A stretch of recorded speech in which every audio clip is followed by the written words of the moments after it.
Hey troops, good afternoon. Today is Friday, September 13th. Yes, Friday the 13th.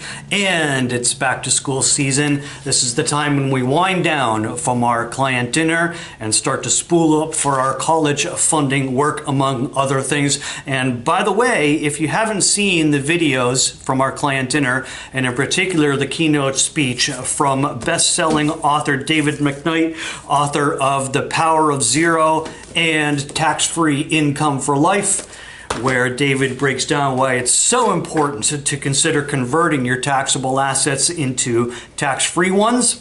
I would encourage you to check out that video, and you can find the video on our website at valark.com, and then visit the Getting to Zero section on our website. Scroll down just a bit and you'll find the video on the top right. Highly encourage you to check that video out, among the other ones from the dinner as well. But first, let's get into a short market update. You know, it's difficult to argue with the market rising recently in the last few months, and many folks have called in asking if they should be more aggressive in their portfolios, and the answer is a big fat maybe. If you are comfortable taking on additional risk in this environment, and by all means, we're happy to help you do so, and we have tools that can help give you market performance with risk mitigation features that can help to protect you, give us a shout and we'll be happy to discuss. That being said, I also take note of the recent and significant sharp drops that the market has experienced in the last just 2 months. The Dow, for instance, dropped 1,000 points in one day in mid-July, 1,500 points over 3 days in early August, nearly 2,000 points over 4 days in early September, and even a 1,000-point drop just last Wednesday. So I have to ask, how many shots across the bow do we need before we start to appreciate that there is still trouble in paradise? When you factor in where we were at the last market highs back in 2022, we have averaged only a few percentage point gains from then until now. You would likely have been better off in a CD or a money market account over the same period. But in spite of the market generally rising since last year, there are still significant problems in our economy and this market. And again, I have to ask, how many times do we have to risk losing 20, 30, even 50% before we say enough is enough? Would you be further ahead if you had not lost any money in 2000, 2002, 2007, 2008? This market has been rising recently mostly on the expectation that the Feds will soon begin reducing interest rates later this month. And perhaps that's good news, because reduced interest rates allow for businesses and individuals to pay less for lending. Usually that's economic stimulus. The problem is these rate cuts have been expected for some time now. Years, in fact. And for the most part, those interest rate hikes are already baked into the recent market rises and performance that we have seen. Let's also remember why the Feds would choose to reduce interest rates. It's because they feel the economy may be starting to struggle. My experience has shown that when we have this type of a setup, where interest rate increases are already baked into the market, and then the interest rate decreases actually occur, the market views that as a sign of weakness and tends to either flatten or fall off. Just recently, Barron's published a report suggesting that the Treasury spread is forecasting a half-point cut rather than the quarter-point cut that would generally be expected. And there's a whole lot of math here that I won't bore you with. And generally, we would think that a half-a-point rate cut would be better than a quarter-point cut, right? Except for the reasons I just mentioned. A half-a-point cut could signal that the Fed believes the economy is weakening faster and more steeply than thought, and that could cause the market to question the overall strength of the economic economy overall. Last Friday's employment report seems to confirm this.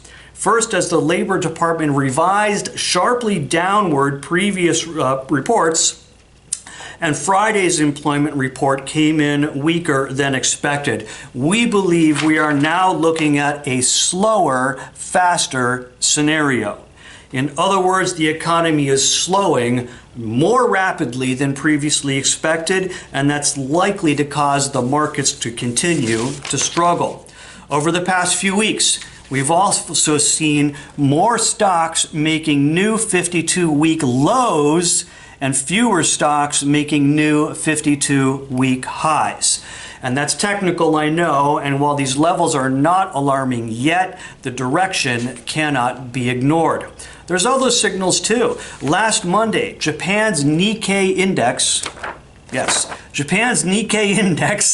saw the biggest rout since 1987's Black Monday market crash.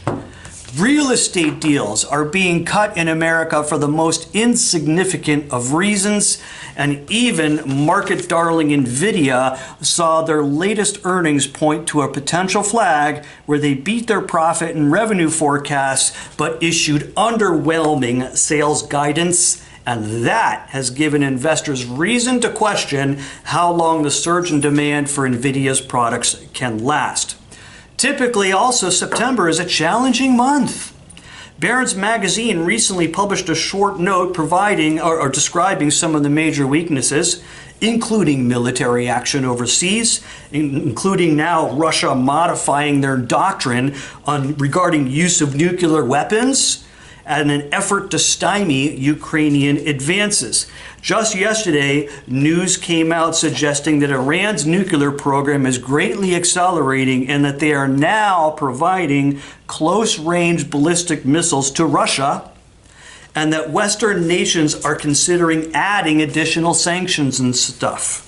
Couple this with the recent arrival of F-16 fighter jets in Ukraine, and now the current administration is considering sending long-range weapons to Ukraine that can strike deep inside of Russia. If that's not a dangerous escalation, I don't know what is. And this is not being greatly reported in the mainstream media right now, likely in part not to scare people prior to an election. But maybe we should be concerned. We are closer to World War III than we have ever been, with maybe the possible exception of the Cuban Missile Crisis, but still. Finally, as I mentioned at the client dinner, we should also be asking how much risk are we willing to take at this stage in our lives?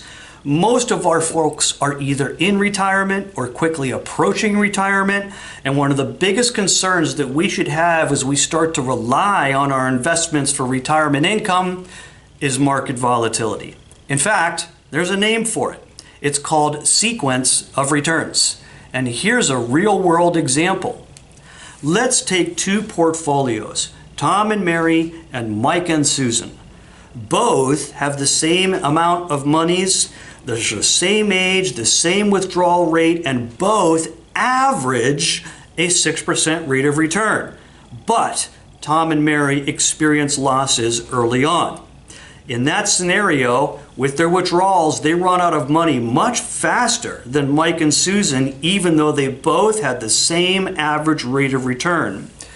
So you see, when we're relying on investments for income, market volatility and sequence of returns can be far more important than average returns. And that's why I am less and less concerned about how many marbles we have in the bag as we approach retirement and how we can produce stable, predictable, reliable income from that bag of marbles. In fact, volatility is probably the biggest enemy of a portfolio that you need to live off of. We believe that as you approach retirement and you start to rely on your investments for income, you should be less and less concerned with overall market performance and more concerned with stable returns and earning a stable income. And of course, we can talk more about that if you like. With that in mind, I would continue to emphasize great caution in this market environment. And we haven't even discussed yet that once again, we have a looming government shutdown to contend with at roughly the same time as the most divisive election in our lifetimes. Also, massive debt and spending problems, which was shockingly not even mentioned once during the debate. A monetary policy that many consider to be out of control, questionable accuracy of jobs data, and it goes on and on and on. All right, that's enough for today. I know we would all wish for things to be smooth and rosy soon, but I think we still have a ways to go. In fact, recession is by no means off the table, and I believe we are starting to experience the leading edge of a recession right now as we see the employment numbers fall off and the market highs and lows starting to go in a direction that's not as favorable. So as always, if you have questions or thoughts about the market, the economy, the geopolitical environment, or any of these topics, of course, please feel free to reach out. Let's get back in touch as we head back into the new school year. Back to school. Here we go. And thanks as always for your support and the work we do. Thanks.